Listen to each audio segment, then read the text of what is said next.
عبداللہ عبداللہ کے نام جو میرے تمہارے ہم سب کے اندر نہ جانے کہاں چھپا بیٹھا رہتا ہے۔ پہلی کھوج کا خضر۔ میں ابھی تک اسی شش و پنج میں مبتلا تھا کہ آخر ایسی کون سی ضروری بات ہو سکتی ہے، اور پھر بھلا میں سلطان بابا کے کس کام آ سکتا تھا۔ سلطان بابا نے غالباً میرا چہرہ پڑھ لیا۔ تم سوچتے بہت ہو ساحر میاں، لیکن شاید تمہیں ابھی تک سپردگی کی تمانیت کا اندازہ نہیں ہے۔ میں نے حیرت سے ان کی جانب دیکھا۔ سپردگی کی تمانیت؟ ہاں میاں، جو سکون اور اطمینان خود کو دوسرے کے فیصلے کے سپرد کر دینے میں ہے، وہ بھلا اپنی جد و جہد اور کوشش میں کہاں۔ بہتر یہی ہے کہ کسی کو اپنا رہبر مان لو اور پھر اسی خضر کی راہ پکڑو۔ کاش میں بھی ان خوش نصیبوں میں شامل ہوتا جنہیں ایسے رہبر میسر آ سکتے ہیں۔ یہاں تو میری منزل ہی کا کوئی ٹھکانہ نہیں۔ ابھی تو میں اپنی راہ بھی نہیں ڈھونڈ پایا، راہ خضر تو بہت دور کی بات ہے۔ سلطان بابا نے میرے کندھے پر ہاتھ رکھ کر غور سے میری آنکھوں میں جھانکا۔ تمہارے اندر بڑی کھوج ہے، اور تمہاری یہ کھوج تمہیں اصل راہ سے زیادہ دیر تک دور نہیں رکھ پائے گی۔ میرا ایک کام کرو گے؟ جی حکم کیجیے۔ اگلی جمعرات یہاں درگاہ پہ کچھ گھنٹے ڈیوٹی دے پاؤ گے؟ کام کچھ زیادہ سخت نہیں ہے۔ کچھ مستقل حاجت مند ہیں جو ہر ہفتے درگاہ میں حاضری دیتے ہیں۔ ان تک کچھ خاص ہدایات پہنچانی ہوں گی۔ کچھ نظر و نیاز جو جمعرات کو یہاں جمع ہوتی ہیں، اسے مستحق لوگوں میں بانٹنا ہوگا، اور کچھ اسی نوعیت کے چھوٹے موٹے کام سر انجام دینا ہوں گے۔ اگر اگلی جمعرات تمہاری کوئی خاص مصروفیت نہ ہو تو؟ جی ضرور، میں اگلی جمعرات کو صبح سویرے حاضر ہو جاؤں گا۔ سلطان بابا خوش ہو گئے۔ شاباش، لیکن جمعرات سے پہلے کسی ایک دن آ کر عبداللہ سے ساری ہدایات اچھی طرح سمجھ لینا۔ سلطان بابا مجھے دعا دیتے ہوئے آگے بڑھ گئے۔ میں درگاہ کے دروازے سے باہر نکلا تو سیڑھیوں سے نیچے اپنی کار کے قریب عینی کو کھڑا دیکھ کر سٹپٹا سا گیا۔ ہم دونوں ایک دوسرے کی جانب بڑھے اور ہمارا سنگم درگاہ کی سیڑھیوں کے وسط میں ہوا۔ عینی کچھ دیر تک چپ چاپ میری ابتر حالت، بڑی ہوئی شیو اور شکنوں بھرا لباس دیکھتی رہی۔ میں جانتی تھی کہ تم مجھے یہیں ملو گے۔ میں نے اس کا دھیان بٹانے کے لیے مسکرا کر اسے چھیڑا، اور میں جانتا تھا کہ تم مجھے ضرور ڈھونڈ لو گی۔ لیکن عینی کے چہرے کا کرب کم نہیں ہوا۔ ڈھونڈ ہی تو نہیں پائی تمہیں ساحر، بس ہر لمحہ کھوتی ہی گئی، اور آخرکار تمہیں مکمل ہی کھو دیا۔ لیکن میں تمہیں ان لوگوں میں نہیں سمجھتا عینی جو محبت کو بھی صرف سود و ضیاع کا سودا ہی سمجھتے ہیں۔ کبھی کبھی تو یہ درد بھی بن مانگے نہیں ملتا۔ کبھی فرصت ملے تو بیٹھ کے سوچنا کہ ہماری دوستی میں کیا تم نے صرف کھویا ہی ہے۔ عینی نے ایک لمبا سانس لیا۔ ادھوری خوشی کبھی کبھی مکمل غم سے بھی زیادہ اذیت ناک ہوتی ہے ساحر۔ بہرحال تمہاری زبان سے ایسی باتیں سن کر اچھا لگا۔ شاید یہ بھی اسی ہستی کی دین ہے۔ میں اس کی ایک جھلک دیکھنے کے لیے مر رہی ہوں۔ ضرور وہ کوئی پری زاد ہوگی جس کے لیے تم جیسے شخص نے بھی زبانے سے جوگ لے لیا ہے۔ مجھے کب ملواؤ گے اس سے؟ ضرور ملواؤں گا، پہلے وہ مجھے تو شرف قبولیت بخش دے۔ لیکن شاید تب تک بہت دیر ہو جائے ساحر۔ میں نے کینیڈا کا اسکالرشپ حاصل کر لیا ہے۔ اگلے ہفتے میری روانگی ہے۔ میں اس ماحول، ان یادوں اور خود اپنے آپ سے کچھ عرصے کے لیے فرار چاہتی ہوں۔ یعنی بولتے بولتے سسک پڑی، مجھ سے بھی کچھ بولا نہ گیا۔ یہ محبت میں کتنا عجیب جذبہ ہوتا ہے۔ لوگ خوشی پانے کے لیے جذبے پر اپنے دل کے وار کرتے ہیں اور پھر ساری زندگی روتے ہی رہتے ہیں۔ یعنی پھر وہاں زیادہ دیر رک نہیں پائی اور مجھ سے رخصت ہو کر پلٹ گئی۔ میں اس کے جانے کے بعد بہت دیر وہیں ساحل پہ بیٹھ کے سورج کے ڈوبنے کا نظارہ کرتا رہا۔ سورج کتنا خوش تھا۔ ہر روز ڈوبنے کے بعد اگلی صبح اسے نئی زندگی مل جاتی تھی۔ لیکن میری قسمت کا تارا تو کچھ ایسا ڈوبا تھا کہ اب اس کے دوبارہ ابھرنے کا کوئی امکان نہ تھا۔ میں رات دیر گئے گھر پہنچا تو ڈاکٹر یزدانی کی گاڑی کو باہر نکلتے دیکھ کر ایک دم پریشان ہو گیا۔ مما کو سخت بخار تھا۔ پچھلے کئی ہفتوں سے وہ میری وجہ سے جس ذہنی دباؤ کا شکار تھی، اس کا نتیجہ کچھ تو نکلنا ہی تھا۔ اس رات میں اور پاپا سونے تک ان کے سرہانے ہی بیٹھے رہے، اور مجھے مما سے بہت سے جھوٹے وعدے بھی کرنے پڑے۔ یہ مائیں بھی کتنی بھولی ہوتی ہیں، اچھی طرح جانتی ہیں کہ ان کے جگر کا ٹکڑا ان کا دل بہلانے کے لیے ان کی ہر بات پہ ہاں کہتا جا رہا ہے، لیکن پھر بھی اس کی ہر ہاں پر ان کا دل ان کے چہرے کی طرح کھل جاتا ہے۔ مما کے سونے کے بعد پاپا میرے ساتھ ٹیرس پہ چلے آئے۔ میں جانتا تھا کہ ان کے دل و دماغ میں اس وقت کیسی آندھیاں چل رہی ہوں گی، لیکن حسب معمول ان کے چہرے پہ وہی مہربان سا سکوت طاری تھا، جیسے کوئی گہرا سمندر جو اپنی تہہ میں جانے کتنے طوفان اور کتنے بھنور چھپائے ہوتا ہے، لیکن اپنی سطح پر اپنے اندر ہونے والی تبدیلیوں کا پتہ آخری وقت تک نہیں چلنے دیتا۔ انہوں نے مسکرا کر مجھ سے پوچھا، ہاں ینگ مین، تمہاری جنگ کیسی جاری ہے؟ اس پتھر دل پہ کچھ اثر ہوا کہ نہیں؟ میں بھی ان کا سوال سن کر مسکرا دیا۔ کچھ جنگیں دنوں میں نہیں جنموں میں جیتی جاتی ہیں پپا، لیکن اس بات کا اطمینان ضرور رکھیے گا کہ آخری جیت آپ کے سپوت کی ہی ہوگی۔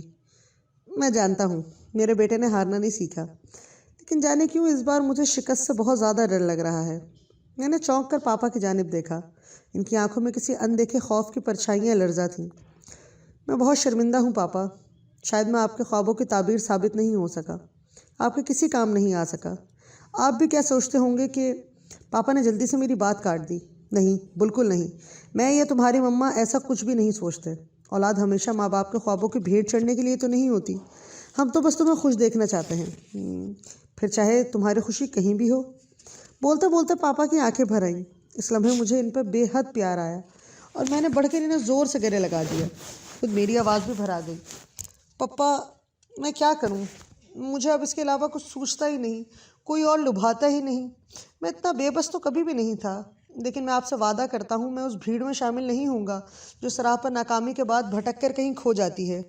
میں ان اندھیروں میں اپنی روح کو کبھی بھٹکنے نہیں دوں گا۔ میں جانتا ہوں اور مجھے تم پر پورا اعتبار ہے۔ ہم تقدیر کو کتنی آسانی سے اپنی ناکامیوں اور زندگی کی تلخیوں کا الزام دیتے رہتے ہیں، لیکن کبھی تقدیر سے ان نعمتوں کی وجہ سے پیار نہیں کرتے جو اس نے ہماری زندگی میں قدم قدم پر فراہم کر رکھی ہوتی ہیں۔ میرے ماں باپ بھی تو قدرت کی ایسی ہی ایک نعمت تھے جن کے بدلے قدرت کا ہر ستم گوارا تھا۔ مجھے اگر ماں باپ کا اتنا پیار، اتنا حوصلہ نہ ملا ہوتا تو زہرا کی بے رخی شاید بہت پہلے مجھے توڑ چکی ہوتی۔ اگلے دن میں نے درگاہ جا کر عبداللہ کو سلطان بابا کی دی ہوئی ڈیوٹی کے بارے میں بتایا اور اس سے جمعرات کے معمولات کی تفصیل بھی معلوم کی۔ مجھے صبح سویرے درگاہ پہنچنا تھا اور معمول کے چند کام، مثلاً درگاہ کے زائرین کے لیے پانی بھرنا، پودوں کو پانی اور پرندوں کو دانہ وغیرہ ڈالنا، جمعرات کے لنگر کے باورچیوں سے اپنی نگرانی میں کھانا بنوانا وغیرہ، اور ایسے بہت سے دیگر چھوٹے چھوٹے کام سر انجام دینا تھے۔ لیکن عبداللہ نے سب سے اہم ذمہ داری کا ذکر سب سے آخر میں کیا۔ عصر کی نماز کے بعد درگاہ پر آنے والے زائرین کے نذرانے عبداللہ اپنے حجرے میں وصول کرتا تھا۔ مرد دروازے سے اندر آ کر اور عورتیں لکڑی کی جالی والی کھڑکی کے پیچھے سے اپنے نذرانے جمع کرواتی تھیں، جنہیں اسی وقت مستحقین میں بانٹ دیا جاتا تھا۔ اس جمعرات کی شام مجھے یہ تمام نذرانے وصول کرنا تھے، نقدی کی فہرست بنانا تھی اور باقی تحائف کو الگ کر کے عبداللہ کی دی ہوئی فہرست کے مطابق تقسیم کرنا تھا۔ کچھ مستحقین تو خود اپنا حصہ وصول کرنے درگاہ کے احاطے میں جمع ہو جاتے تھے اور کچھ کو بذریعہ ڈاک ان کا حصہ بھجوانا ہوتا تھا۔ مجھے اس بات پر شدید حیرت بھی ہوئی کہ اس فہرست میں چند لوگوں کا تنخواہ کا بھی ذکر تھا۔ یا میرے خدا، یہ کیسا نظام تھا؟ یہ کون لوگ تھے جن کی تنخواہ ایک اجنبی ہاتھ اور ایک انجانے منتظم کے تحت بٹتی تھی؟ دولت کی تقسیم کا یہ کیسا نظام تھا؟ آخرکار جمعرات کا دن بھی آ پہنچا۔ میں صبح سویرے بغیر کسی کو بتائے اپنی گاڑی میں درگاہ آ گیا۔ عبداللہ اور سلطان بابا مجھ سے پہلے اپنے سفر پہ نکل چکے تھے۔ جاتے جاتے بھی عبداللہ میرے لیے پورا ہدایت نامہ لکھ کر گیا تھا۔ میں نے معمول کے تمام کام سپہر ہونے سے پہلے ہی نپٹا دیے۔ میں کئی ہفتوں سے اس درگاہ میں آ رہا تھا، لیکن آج تک میں نے عبداللہ کا حجرہ اندر سے نہیں دیکھا تھا۔ ایک تو وہ چھوٹا سا حجرہ درگاہ کے مرکزی صحن سے بہت ہٹ کر تھا، اور دوسری وجہ یہ بھی تھی کہ عبداللہ سے میری ملاقات عموماً باہر ہی ہو جاتی تھی۔ لیکن آج چونکہ مجھے عصر کے وقت اسی حجرے میں نظر اور نیاز وصول کرنا تھی، لہٰذا میں نے سوچا کہ کچھ دیر پہلے ہی درگاہ کے برآمدے میں بنی لکڑیوں کی جالیوں سے پرے اس حجرے کو ایک نظر دیکھ ہی آؤں۔ اور پھر ایک عجیب سی بات ہوئی۔ جیسے ہی میں برآمدے میں بنی جالیوں کو پار کر کے حجرے کے دروازے کے قریب پہنچا تو یکایک میرے ذہن میں ایک ساتھ بہت سے جھماکے ہوئے، اور اچانک ہی یہ اجنبی ماحول مجھے کچھ مانوس سا محسوس ہونے لگا۔ اور پھر جیسے ہی میں حجرے کا دروازہ کھولا تو لمحے کے 1000ویں حصے سے بھی شاید کچھ پہلے مجھے اچانک ہی یوں محسوس ہوا جیسے میں اس حجرے میں پہلے بھی آ چکا ہوں۔ پھر تو ذہن میں جلتی بجھتی روشنیاں کچھ اس تیزی سے لپنے لگیں کہ چند لمحے کے لیے تو میں سن سا ہو کر رہ گیا۔ سب مجھے یاد آنے لگا کہ میری ایسی حالت تو اس دن بھی ہوئی تھی جب میں نے پہلی مرتبہ درگاہ کے صحن میں قدم رکھا تھا، جب میری پہلی نظر عبداللہ پہ پڑی تھی، اور جب پہلی مرتبہ سلطان بابا نے مجھے درگاہ کے دروازے پر کھڑا دیکھا تھا۔ ہر دفعہ مجھے کچھ ایسا ہی محسوس ہوا تھا جیسے یہ میرے ساتھ واقعہ پہلے بھی پیش آ چکا ہے، لیکن ہر بار میں نے اپنے ذہن کو جھٹک کر خود کو یہ تسلی دے دی تھی کہ ایسا تو کم و بیش ہر انسان کے ساتھ ہوتا ہے جب اسے کوئی واقعہ، کوئی بات، کوئی جگہ یا کوئی شخصیت پہلی مرتبہ ملنے یا دیکھنے کے باوجود جانی پہچانی لگتی ہے۔ بلکہ بعض مرتبہ تو ہمارے ساتھ یہ بھی ہوتا ہے کہ ہم کسی کے منہ سے نکلنے والی بات تک بھی بغیر پہلے لمحے میں ہی جان لیتے ہیں۔ مجھے تو یہ تحت الشعور اور لاشعور کا کوئی معمول کا کھیل لگتا ہے، لہٰذا میں حسب معمول ان باتوں پر دھیان دینا بھی گوارا نہیں کیا تھا۔ لیکن عبداللہ کے حجرے میں داخل ہوتے ہی وہ انجانہ احساس اس شدت سے مجھ پر حملہ آور ہوا کہ میں کچھ دیر کے لیے اپنے حواس میں ہی نہ رہ سکا۔ لیکن جتنی تیزی اور شدت سے مجھ پر اس کیفیت کا غلبہ ہوا تھا، اتنی ہی جلدی وہ جھماکہ ختم بھی ہو گیا، جیسے بارود کا کوئی ڈھیر جو ایک ہی چنگاری سے لمحوں میں بھسم ہو جائے۔ کچھ دیر تو میں بالکل خالی لا ذہن سا کھڑا حجرے کی دیواروں کو تکتا رہا۔ یہ چھوٹا سا کمرہ تھا، جس میں ایک جانب ایک نیچی سی لکڑی کی کھڑکی بنی ہوئی تھی جو باہر برآمدے کی جانب کھلتی تھی۔ لکڑی پہ بانس کے موٹے تنکوں والی چک پڑی ہوئی تھی۔ غالباً یہ وہی کھڑکی تھی جو خواتین کے نظر کے لیے مخصوص تھی، تبھی پردے کا ایسا خاص اہتمام کیا گیا تھا۔ کمرہ صاف ستھرا تھا اور ایک جانب چند دینی اور معلوماتی کتب لکڑی کے ایک شیلف پر سلیقے سے رکھی ہوئی تھیں۔ پانی کی سراہی اور چھت سے لگے مورچھل، ہاتھ سے چلنے والے پنکھے کے علاوہ حجرے میں مزید کوئی سامان نہ تھا۔ کمر ٹکانے کے لیے زمینی دری کے اوپر دیوار کے قریب ایک تکیہ بھی پڑا ہوا تھا۔ میں نے جیب سے عبداللہ کی دی ہوئی فہرست کو نکالا اور ایک بار پھر غور سے تمام ہدایات کو دہرایا۔ کچھ ہی دیر میں زائرین کی آمد شروع ہو گئی اور میں ان کے دیے ہوئے نذرانوں کی فہرست بنانے میں مشغول ہو گیا۔ ذرا سی دیر میں اچھی خاصی رقم بھی جمع ہو گئی تھی۔ پھر مردوں کا ہجوم چھٹا تو کھڑکی کے قریب سے عورتوں کی بھانت بھانت کی بولیاں شروع ہو گئیں۔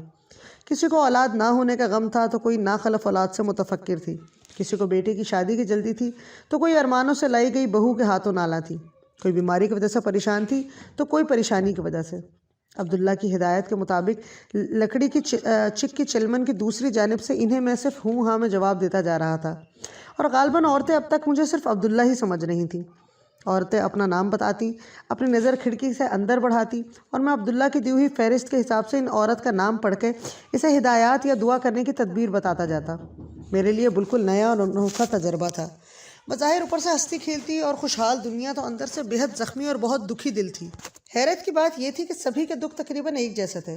میں خواتین کو ہدایت جاری کرتے ہوئے کچھ چبھی ہوئی سوچوں میں کھویا ہوا تھا کہ یکایک کھڑکی کے قریب سے ایک ملائم سی آواز ابھری، آداب۔ دفعتاً وہی ٹھنڈی سی پروائی چلی اور میرا سانس میرے سینے میں اٹک سا گیا۔ میری زبان گنگ ہو گئی اور میرے سارے لفظ ایک لمحے میں کہیں کھو گئے۔ وہ دھیرے سے دوبارہ کھنکاری، میرے ہاتھ پاؤں ٹھنڈے پڑنے لگے۔ ہاں وہی تو تھی۔ میں نے جلدی سے عبداللہ کی دی ہوئی فہرست پر نظر ڈالی، لیکن اس میں مجھے زہرا کا نام یا اس کے لیے کوئی بھی ہدایت لکھی ہوئی دکھائی نہ دی۔ میں نے چلمن سے ذرا سا باہر جھانک کے دیکھا، ہاں وہی تو تھی، صرف ایک دیوار کے فاصلے پر، مجھ سے اتنا قریب کہ میں اس کے سانس لینے کی مدھم آواز بھی سن سکتا تھا۔ ایک لمحے کو میرا جی چاہا کہیں وہاں سے اٹھ کر بھاگ جاؤں، لیکن میرے قدموں نے تو میرے جسم کا بوجھ بھی سہارنے سے انکار کر دیا تھا۔ بھاگ کر کہاں جاتا؟ زہرا بھی دوسری عورتوں کی طرح یہی سمجھ رہی تھی کہ کھڑکی کے پار عبداللہ بیٹھا ہوا ہے۔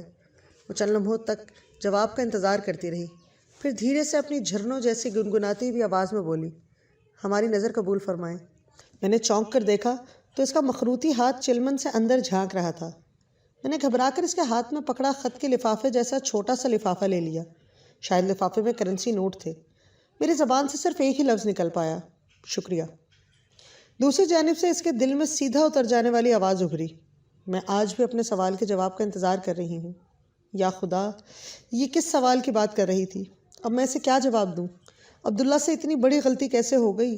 باقی سب کے بارے میں تو اس نے اتنی تفصیل سے مجھے بتا دیا تھا، پھر زہرا کے بارے میں بتانا کیسے بھول گیا وہ؟ مجھے اور تو کچھ نہیں سوجھا، بس ہلکے سے کھانس کر میں نے اپنے ہموطن گوش ہونے کا پیغام اس تک پہنچانے کی کوشش کی۔ اس بار مجھے زہرا کی آواز کچھ بھرائی سی محسوس ہوئی، جیسے وہ بے حد کرب میں بول رہی ہو۔ میں جانتی ہوں آپ کے پاس میرے کسی سوال کا جواب نہیں، میں آج بھی ہمیشہ کی طرح یہاں سے ناکام و نامراد ہی واپس پلٹوں گی۔ اگر آپ کی چپ ہی میرا مقدر ہے تو میں یہ خاموشی بھی قبول کرتی ہوں، لیکن ایک بات تو آپ بھی اچھی طرح جانتے ہیں، میں عمر بھر آپ کی اس چوکھٹ پر اپنا سر پٹکتی رہوں گی، لیکن کسی اور کے خیال کو اپنے من کے قریب بھی نہیں پھٹکنے دوں گی۔ آپ سے محبت کی اگر یہی سزا ہے تو میں اسے بھی اپنے لیے جزا ہی سمجھوں گی۔ میرے دل و دماغ میں جیسے جھکڑ چل رہے تھے اور سارا کمرہ بلکہ ساری دنیا ہی مجھے اپنے ارد گرد گھومتی محسوس ہو رہی تھی۔ تو گویا اس زہرا جبین کے دل میں کوئی اور نہیں بلکہ خود عبداللہ ہی بسا ہوا تھا۔ اتنا بڑا دھوکہ، ایسا عظیم فریب تو کسی جانی دشمن نے بھی نہ دیا ہوگا۔ پھر عبداللہ نے میرے ساتھ ایسا کیوں کیا؟ زہرا جانے کب اٹھ کر جا چکی تھی۔ حسد، جلن، کرب کے طوفان نے میری آنکھوں میں مرچیں سے بھر دی تھیں۔ میرا دل چاہ رہا تھا میں اتنی زور سے چلاؤں کہ یہ ساری کائنات ہی پھٹ کر ریزہ ریزہ ہو جائے۔ میں نے ہاتھ میں پکڑے ہوئے اس لفافے پہ نظر ڈالی جو ابھی کچھ دیر پہلے زہرا نے مجھے تھمایا تھا۔ بہت سے بڑے کرنسی نوٹوں کے درمیان ایک چھوٹی سی پرچی لفافے سے باہر جھانک رہی تھی۔ میں نے بے دھیانی میں وہ پرچی باہر نکالی اور اپنی سلگتی ہوئی نظریں اس ستم گر کی ششتہ تحریر پڑھنے پر گاڑ دیں۔ پرچی پر صرف ایک شعر لکھا ہوا تھا، میرے جسم بوسیدہ میں ذرا جو جان باقی ہے، کسی کے لوٹ آنے کا کوئی امکان باقی ہے، وہ چاہے راستہ بدلے چاہے رابطہ بدلے، اسے مجھ سے محبت ہے، میرا ایمان باقی ہے۔ مجھے یوں لگا جیسے وہ لفظ نہیں چھوٹے چھوٹے سپولیے ہیں۔ میں نے گھبرا کر پرچی وہیں پھینک دی اور تیزی سے دوڑتا ہوا حجرے سے باہر نکل گیا۔